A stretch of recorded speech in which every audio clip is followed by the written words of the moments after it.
Les propongo desplazarnos al centro de África, más específicamente al suroeste de Uganda.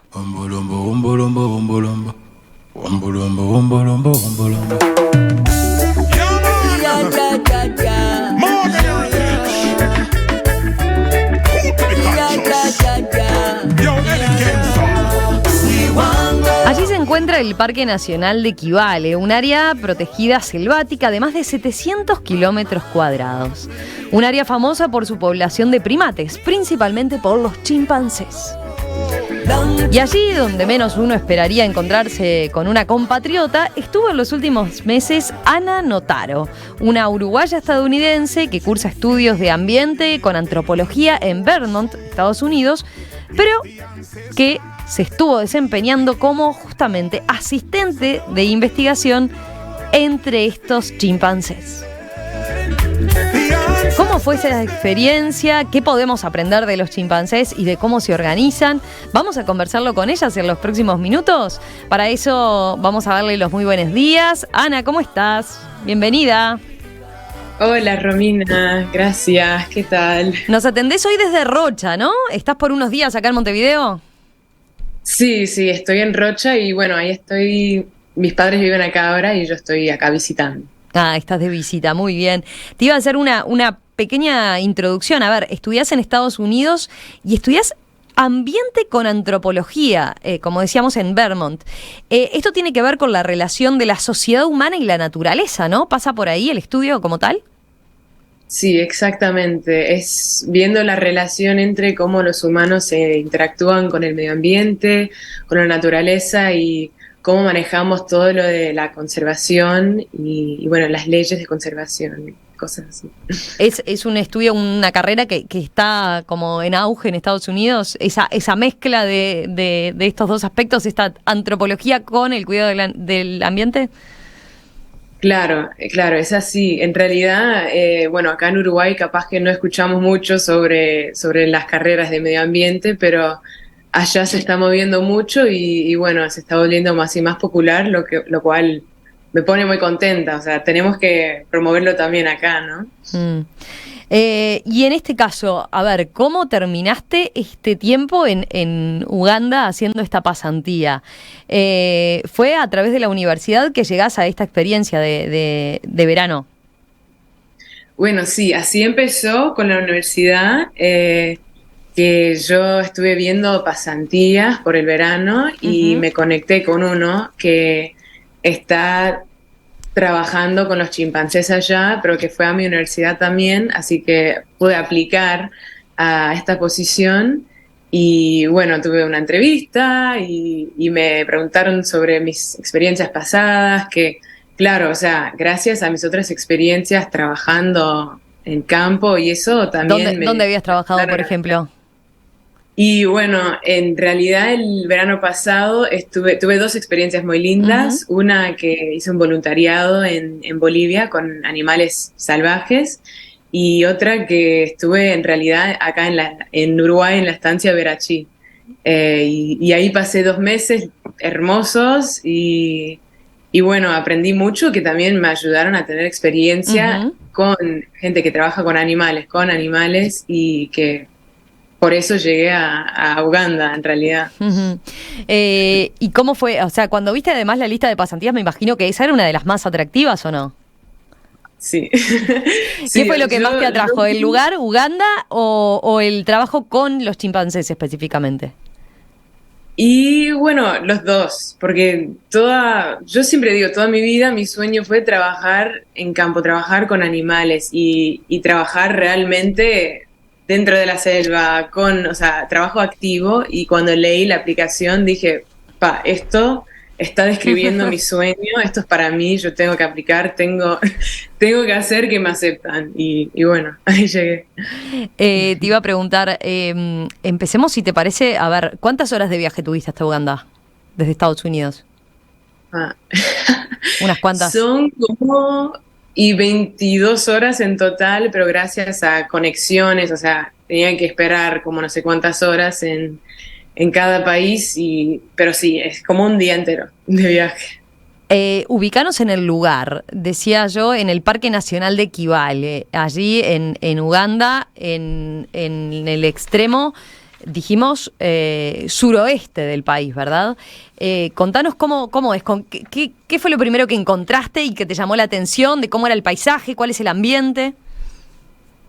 Y bueno, llegué y en realidad me pareció súper lindo, o sea, me hizo acordarme a Bolivia, porque yo viví muchos años en Santa Cruz, Bolivia, y el paisaje y la naturaleza era también como muy tropical, hacía calor, había como mucha tierra por todos lados, Ujú. pero, o sea, fue súper lindo y la gente súper amable, te recibían con muy brazos abiertos y fue una linda sorpresa.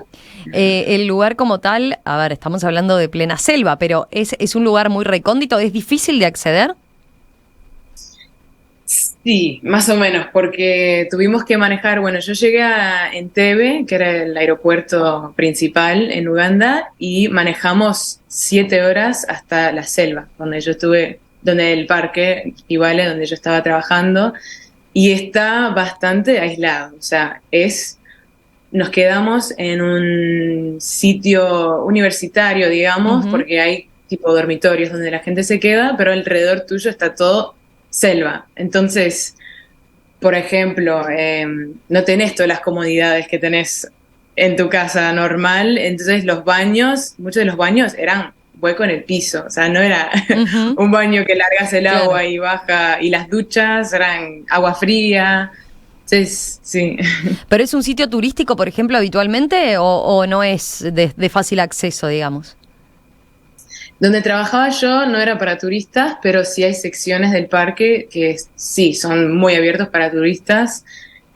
Claro, mucha de la economía allá es a base del turismo justamente para los chimpancés, para los elefantes, leones, todos los animales que tienen ahí que tienen una riqueza increíble de biodiversidad. Te iba a preguntar, hay varias comunidades de chimpancés en el parque, ¿no? Sí, sí, creo que son como 7, pero claro, nosotros estuvimos trabajando con una comunidad que eran de 63 chimpancés en total. Los chimpancés normalmente se organizan, digamos, como en ¿qué? Grupos de esa cantidad de gente, de esa cantidad de gente, de esa cantidad de animales. Y de promedio, en realidad sí, como de 60, pero había otra comunidad que tenían 120, o sea, Ajá. enorme, y otros que pueden ser 40 por ahí, pero lo que es muy especial es que entre esas comunidades ellos se protegen mucho, entonces hay mucha rivalidad entre las otras comunidades que están alrededor, entonces pelean por comida, por territorio. Entonces es súper importante que cada uno está en su comunidad, ¿no? Ujú. Y te iba a preguntar eso que decías de la organización interna, ¿no? Hay un líder, un jefe de la manada. ¿Cómo funcionan después esos 60, 70 animales en la dinámica diaria? ¿Los mayores protegen a los menores? ¿Cómo es? ¿Qué más nos puedes contar de la dinámica de ellos? Claro, y sí, todas las comunidades tienen una jerarquía, siempre. Entonces, arriba está el alfa, que, bueno, casi siempre o siempre es macho y él está como arreglando que toda la gente está ordenada, que están todos bien. Y bueno, él tiene también su segundo en mano, digamos, o sea, el segundo que lo Ujú. ayuda, y de ahí va bajando la jerarquía dependiendo de ciertos factores digamos, de los que han podido copular con más hembras, o sea, va bajando y los que se ayudan entre ellos, normalmente los familiares se ayudan mucho entre ellos, o sea, se quedan juntos. Y bueno, o sea, en realidad es tema de mostrar quién tiene más fuerza, quién tiene más, o sea, quién domina más sobre los otros. Ujú. Pero dentro de la misma comunidad incluso. O sea, hay una Sí, demostración de poder dentro de la misma comunidad para mantener ese liderazgo del que es el alfa. Exacto, exacto. Te iba a preguntar, ¿y qué tamaño tiene un chimpancé de esos con los que estuviste? Les recomiendo a los oyentes que sigan la transmisión en la web para ver los videos y lo que son las fotos de Ana allí en el terreno. Pero comentanos del tamaño a propósito de eso. Y bueno, pueden llegar a ser grandes, ¿no? Creo que como de peso pueden llegar a tener 55 kilos, 60 kilos, o sea, bastante pesados. Y de altura, capaz no tan alta como yo mido unos 75 por ahí, pero unos 60.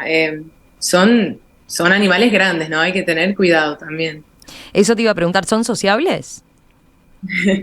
¿Cuánto le Y bueno, gusta el nosotros, estar en contacto con personas? y bueno, en nuestra organización no, el punto es no acercarse, ¿no? O sea, nosotros los humanos no tenemos contacto físico con ellos y la regla es tener siempre por lo menos 7 metros de distancia. Pero claro, a veces nosotros manteníamos 7 metros, pero ellos como están tan acostumbrados a vernos, a ver a la gente, a veces uno se te pasaba a 2 metros Ujú. y te miraban y se quedaban ahí como si no estuvieras. O sea, la verdad, a mí me impresionaba mucho a veces. Porque vos decís, con los turistas sí están acostumbrados a que estén más cerca, más próximos.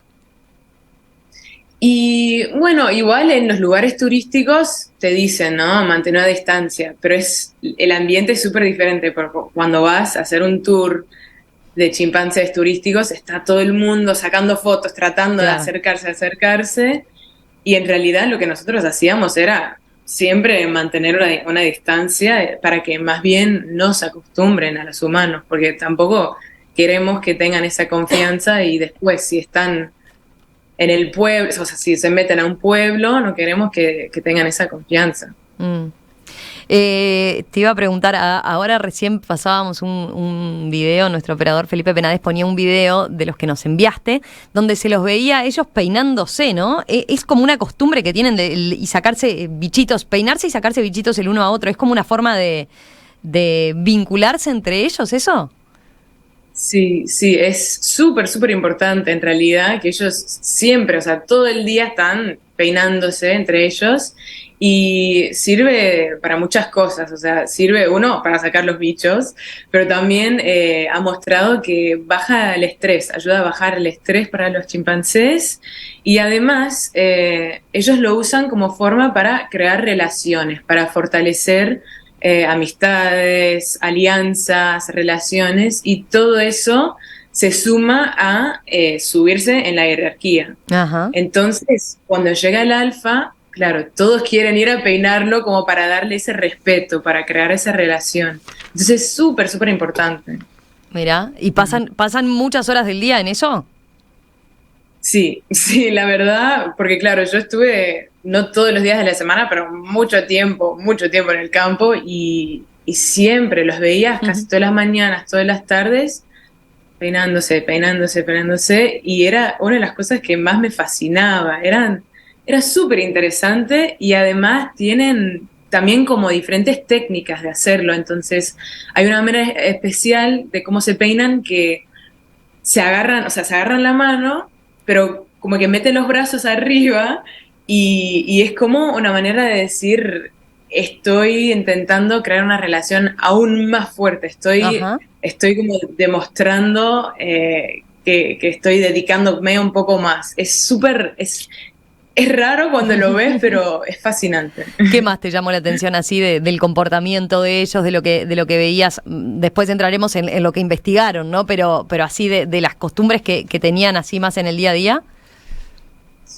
Y bueno, siempre me impresionó de lo similar que son a los humanos, ¿no? O Ujú. sea, nosotros decimos siempre, ay, pero son humanos, son humanos. Y sí, nosotros también somos ellos. O sea, al final del día es como yo me veía a mí en los chimpancés y los chimpancés en mí. Es como, eh, no sé, especialmente los bebés. O sea, los bebés Ujú. eran tan curiosos, se ponían a mirarnos y jugaban. Y la manera de usar eh, como herramientas, se podría decir, ¿no? O sea, es impresionante, uno queda como, pensás que es algo obvio, que son tan inteligentes, pero en realidad te demuestran eso y mucho más. Enseguida, después de esta pausa, continuamos conversando con Ana Notaro, esta estudiante uruguaya estadounidense que participó en investigaciones con chimpancés en Uganda.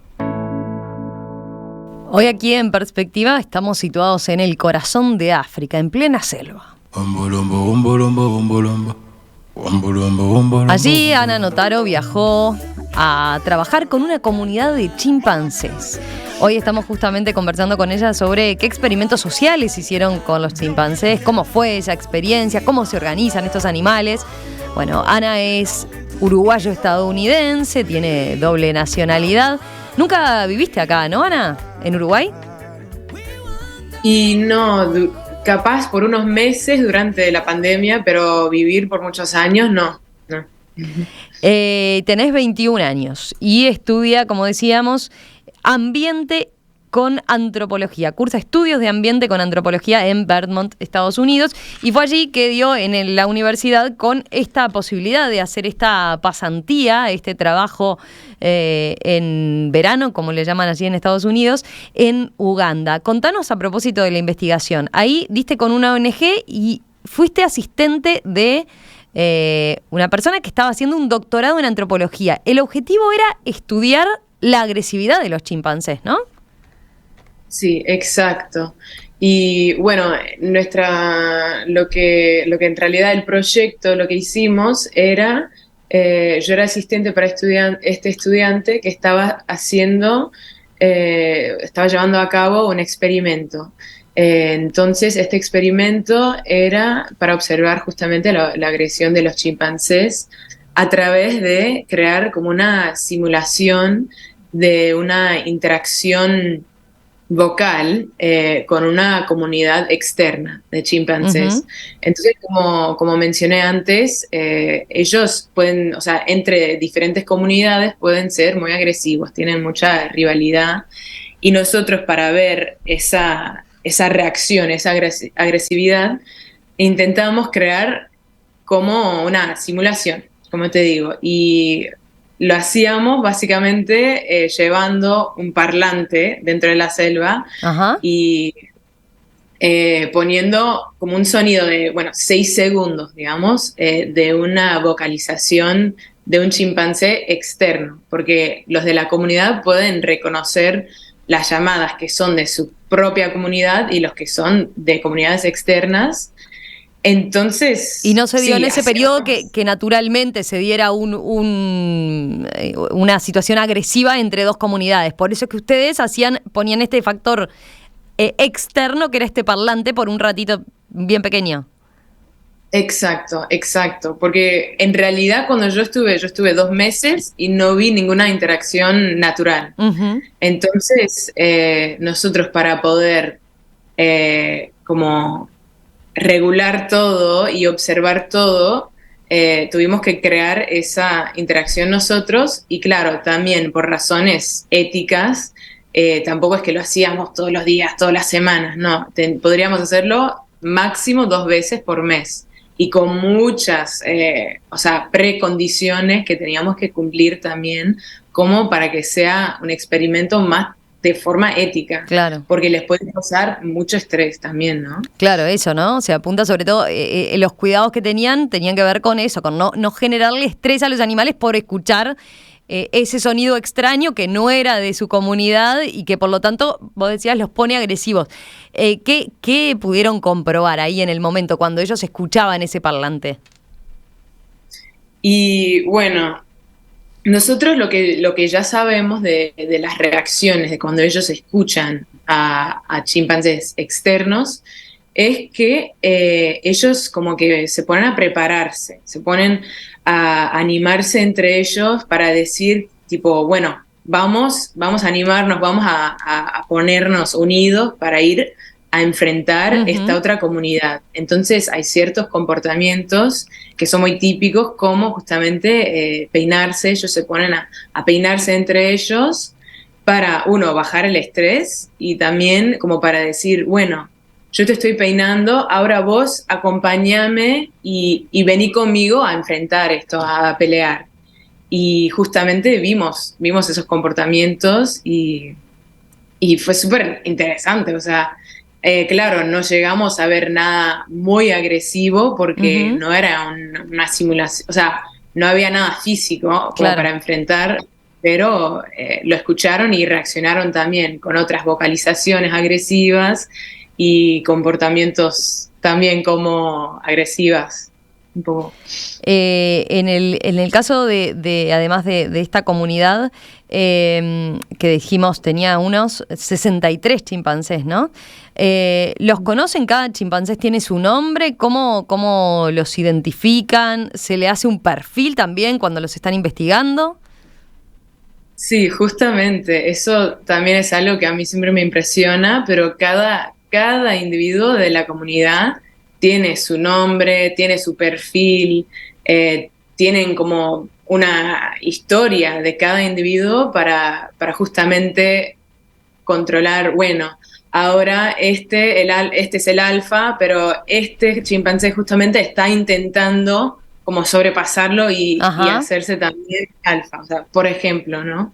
Eh, y sí, lo increíble es que los que trabajan ahí diariamente pueden reconocer la cara de cada chimpancé, o sea, es impresionante. Claro, claro, porque digamos, o sea, vos formaste parte del trabajo que estaba haciendo este estudiante por este doctorado en antropología, pero que a su vez era en una ONG que trabaja de forma permanente allí en el lugar, ¿no? De Sí, ahí es ese sí. conocimiento tan estrecho que tienen entonces.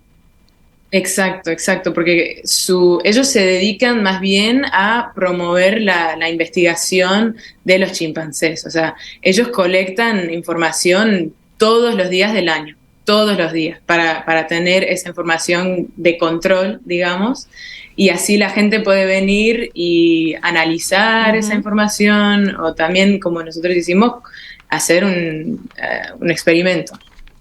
Te iba a preguntar después el día a día tuyo cómo era, porque dijiste dos veces tuviste oportunidad de presenciar eso cuando ponen el parlante, ¿no? Pero después en el día a día, ¿a qué te tenías que dedicar en particular? Bueno, un día normal para mí, en realidad, era levantarse como a las 4:30 de la mañana para salir a la selva a las 5:30 antes de que salga el sol.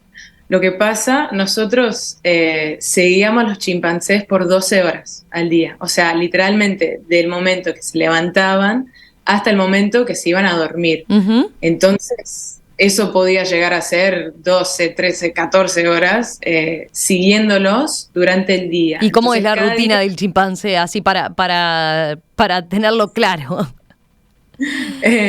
y bueno, normalmente en la mañana se levantaban, capaz que se encontraban, o sea, con otros chimpancés, con otros amigos que estaban alrededor y directamente a comer. Ujú. Normalmente, o sea, lo que ellos prefieren comer siempre es fruta. Entonces hay muchas variedades de higos específicamente. Entonces comen muchos higos, entonces capaz que pasan 2 horas en los árboles comiendo, comiendo, comiendo. Eh, Entre eso y mediodía, capaz en la tarde, están también peinándose, tomando una siesta. eh, y después es mucha interacción social también, como yo decía, para crear esas relaciones. Y básicamente esa rutina sigue por todo el día. O sea, Ajá. también pueden viajar mucho, o sea, viajar, o sea, caminar largas distancias y en esos momentos nosotros los seguíamos, o sea, a donde ellos iban, no Ustedes iban. importaba si era en un pantano Ujú. o sea, cruzando, yo qué sé, como 10 kilómetros, nosotros los seguíamos hasta que se dormían.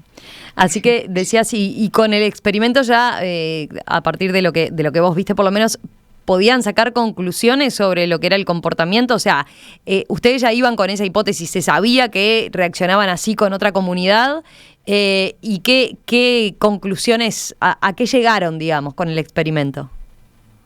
Claro, y bueno, para llegar a muchas conclusiones era todavía un poco pronto, porque solo eran 2 meses Claro. de investigación. en realidad el estudiante con el que yo trabajaba, él se queda ahí un año.